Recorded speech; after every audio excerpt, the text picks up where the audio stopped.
মুনাজাত করতেছে আল্লাহর ঘরের সামনে, মোবাইল এটা লাইভ চলতেছে, এটা রাতে লোক কান্দে, ওই বাইক দেখায় বেডি তাও কি কান্দাটা কাঁদতে আসি আল্লাহ। আচ্ছা এই পাগলের বাতরান দেখি কোন এই বেওকুফ তুই করলিটা কি? মানে আল্লাহর কাছে বলে মুনাজাত করে, তোর বউরে দেখায়, ভিডিও করে, লাইভে মুনাজাত দেখায়। পাগল অনেক দেখছি আমি এরকম। এখানে হাতের মধ্যে মোবাইলটা রাইখা কাবাগরের সামনে মুনাজাত, বিবিরে বউরে রাসূলুল্লাহ সাল্লাল্লাহু আলাইহি সাল্লামের রওজা শরীফ জিয়ারত করতেছে, বউ এমনি ধরে রয়েছে, বউরে দেখাই দেয়, এন্ড পিছনের সমস্ত লোক তার বউরে দেখে। আচ্ছা এই বলদ কেমন বলদ এটা বলো? পিছনের যারা দাঁড়াই আছে মানে সিরিয়ালে হাজার হাজার মানুষ, তো তো ওরা দেখেন না এটা? তো তোমার বউরে তো পিছনে সবাই দেখতেছে। এই হলো গুনাহ মানুষকে বোকা বানায় ফেলে, গুনাহ মানুষকে গাফিল বানিয়ে ফেলে, গুনাহ মানুষকে জাহেল বানায়, মূর্খ বানিয়ে ফেলে। এই জন্য কিতাবে আছে তাফসীর ইবনে কাসিরে, কুল্লু মান আসাল্লাহ ফাহুয়া জাহিল, যে আল্লাহর নাফরমানি করে সে মূর্খ। প্রত্যেক পাপী মূর্খ, আমি হই আর আপনি হন, যুবক তুমি হও, যেই হোক সে জাহেল। প্রত্যেক পাপী গাফেল, প্রত্যেক পাপী জাহেল। সমস্ত গাফেলের ঠিকানা জাহান্নাম। কোরআন শরীফ আল্লাহ বলছে যত লোক জাহান্নামী হবে একত্রে আল্লাহ বলছে উলাইকা হুমুল গাফিলুন, এরা সকলেই গাফেল, গাফেল। এজন্য বিবেকবান বিচক্ষণ মানুষ নিজেকে ভোলে না। আল কাইয়িসু মান দানা নাফসাহু ওয়া আমিলা লিমা বাদাল মাউত। আল্লাহর নবী সাল্লাল্লাহু আলাইহি ওয়াসাল্লাম বলেন, বুদ্ধিমান সে যে নিজের হিসাব রাখে এবং মৃত্যু পরবর্তী জিন্দেগির জন্য আমল করে। কেন ছুটে গেল নামাজ? সংসার করতে করতে, অফিস করতে করতে নামাজের টাইম নেই। কিতা অফিস করছে? কয় হাজার টাকা বেতন? কত বেতন? কত? 12,000, 18,000, 30,000। এটি বুঝি টাকা? মাত্র 30,000 টাকার জন্য এত বড় রবকে ছেড়ে দিলেন, এত বড় মালিককে ছেড়ে দিলেন। এই জন্য নিজেকে ভুলে না যাওয়া,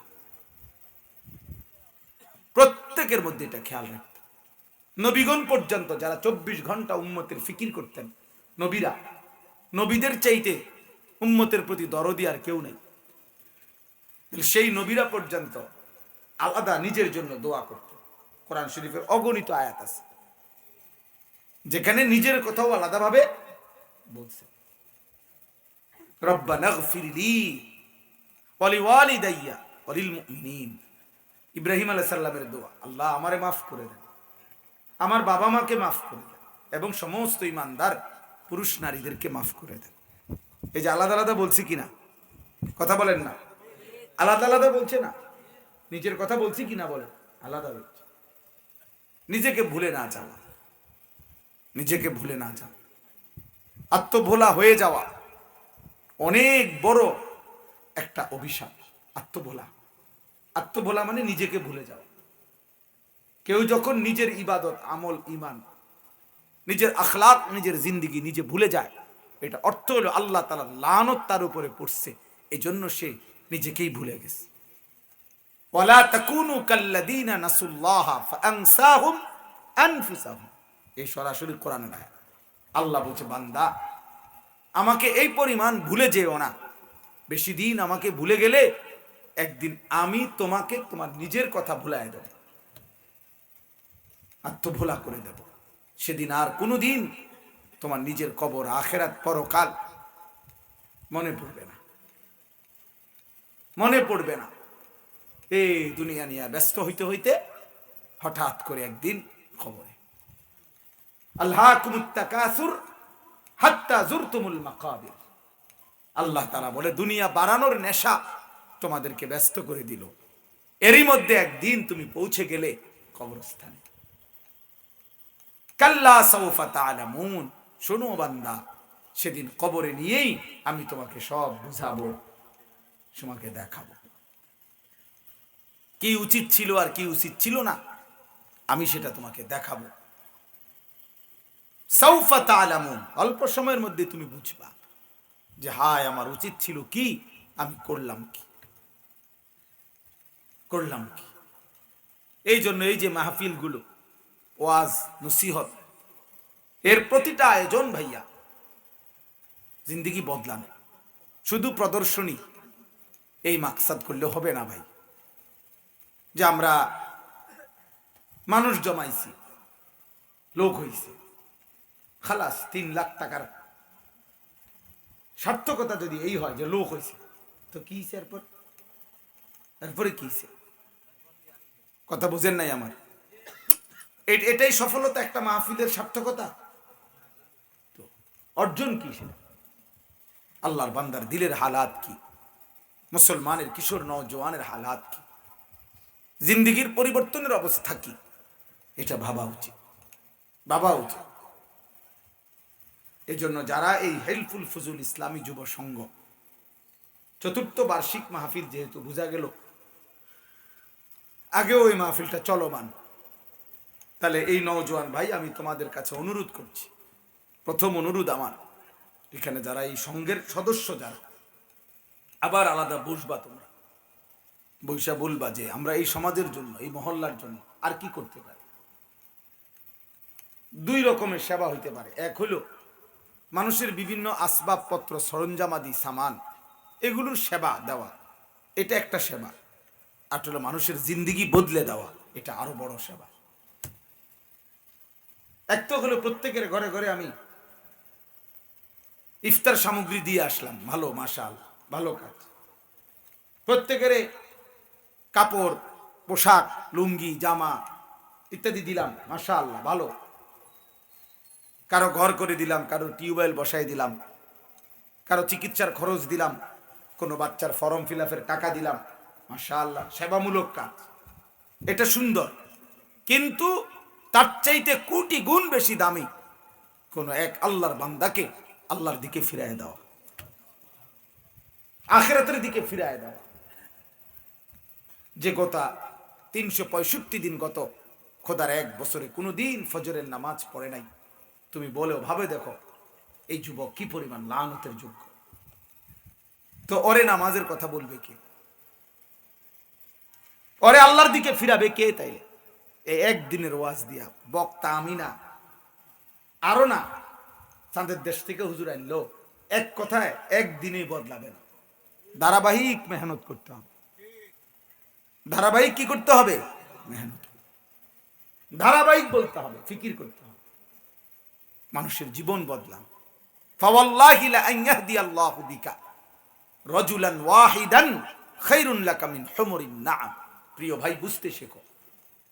আল্লাহর নবী সাল্লাল্লাহু আলাইহি ওয়াসাল্লাম বলেন, আল্লাহর কসম, নবীজি বলছেন আল্লাহর কসম, মানে কসমটা নবী বলছে, যে তোমার দ্বারা যদি একজন ব্যক্তি, রাজুলান ওয়াহিদান, একজন ব্যক্তি আল্লাহর পথ পায়, আল্লাহর রাস্তা পায়, খোদার কসম নবী বলে গোটা আরব দেশের সমস্ত উট, দামি উটগুলো তোমার হাদিয়া দেওয়ার চাইতেও কোটি গুণে বেশি উত্তম। এটা কয়জন বলেন না, কয়জন? একজন। এই জন্য তোমরা 30 জন যুবকের মেহনতে যদি এক ভাই নতুন করে নামাজি হয়, এটা অনেক বড় অর্জন।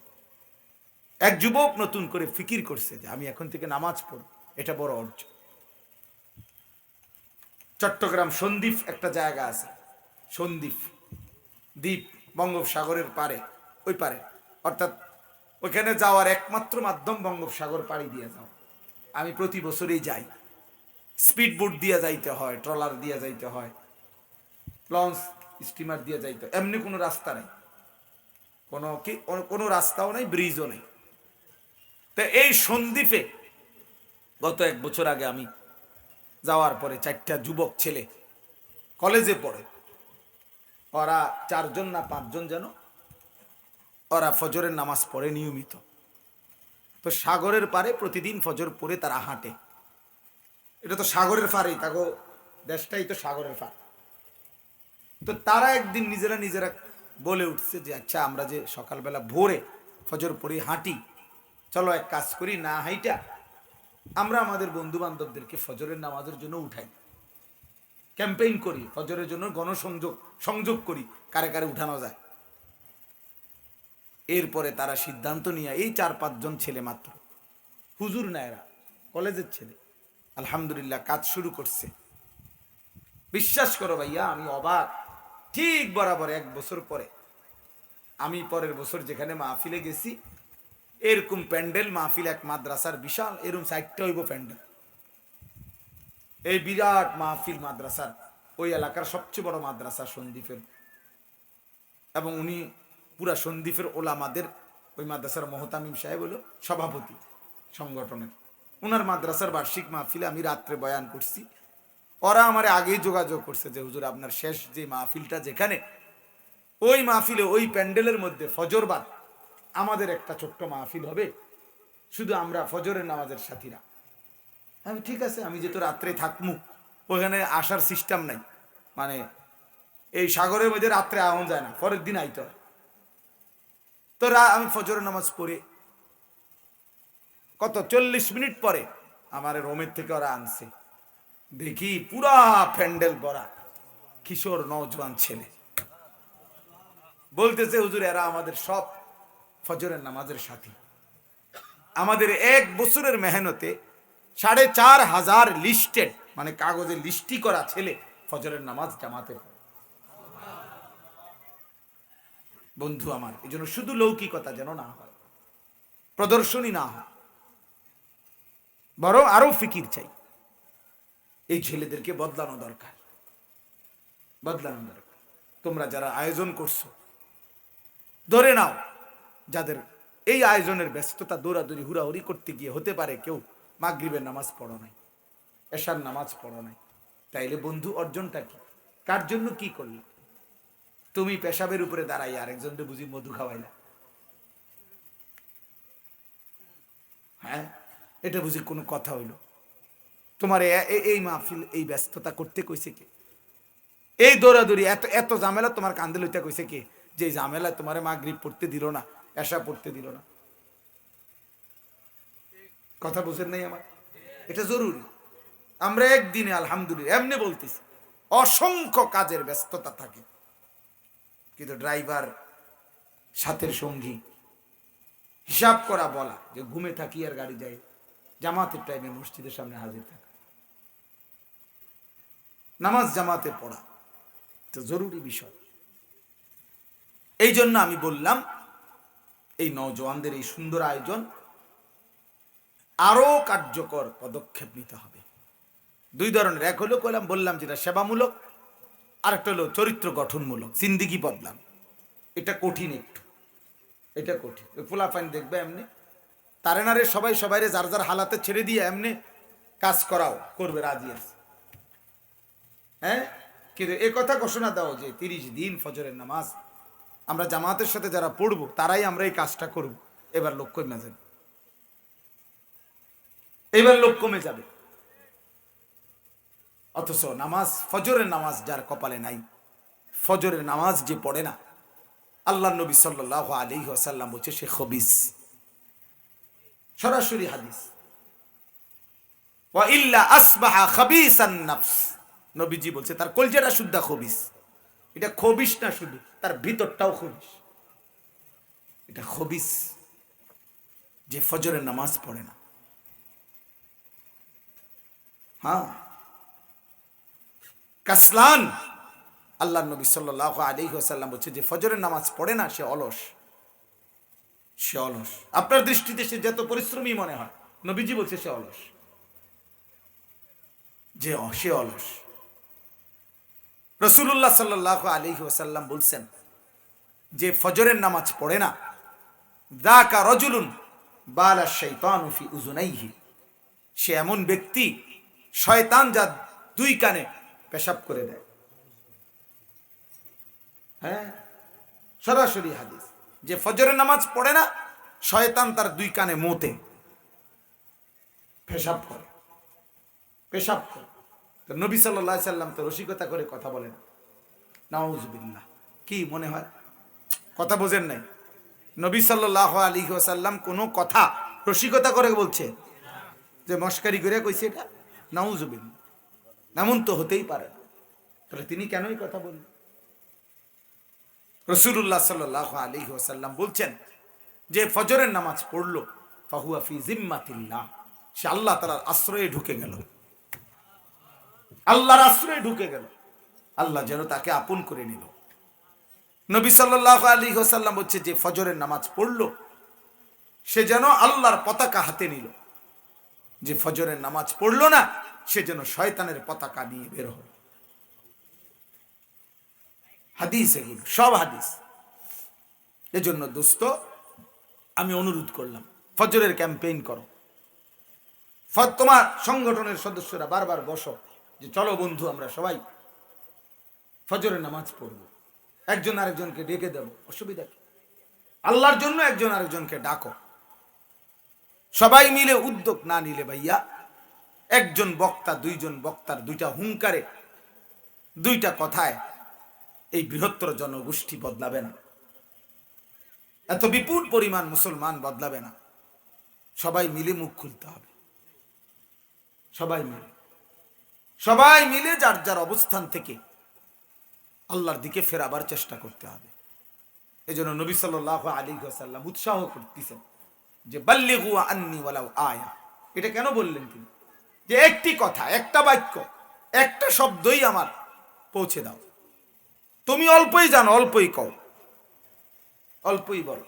ভাই নামাজ পড়তেন না, এইটাই কও। ভাই চলেন না নামাজ পড়ি, ঠিক আছে।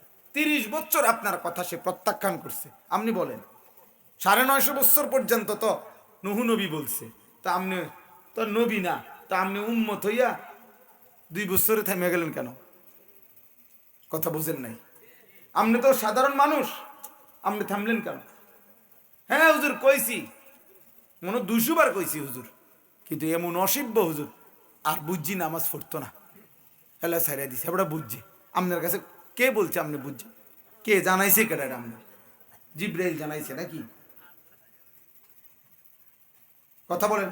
তাইলে আল্লাহ তাআলা বলছে বান্দা আমি 90 বছর পরেও যদি কেউ আমার কাছে ফিরে আসে আমি তারও মাফ করে দেব। 90 বছরের গুনাহগার আমি তাকেও মাফ করে দেব। তাহলে আল্লাহ যেখানে মাফ করতে রাজি, আপনি সেখানে হতাশ হবেন কেন? ফাফিরু ইলাল্লাহ, আল্লাহ নবীকে বলছে বন্ধু বলেন যে হে আল্লাহর বান্দারা তোমরা ছুটে ছুটে আল্লাহর দিকে আসো, আল্লাহর দিকে আসো। এজন্য ভাই আমি যখনই কোনো এরকম উপযুক্ত কোনো সংগঠন ছেলেদের দেখি তা আমি আর একটু বলার চেষ্টা করি।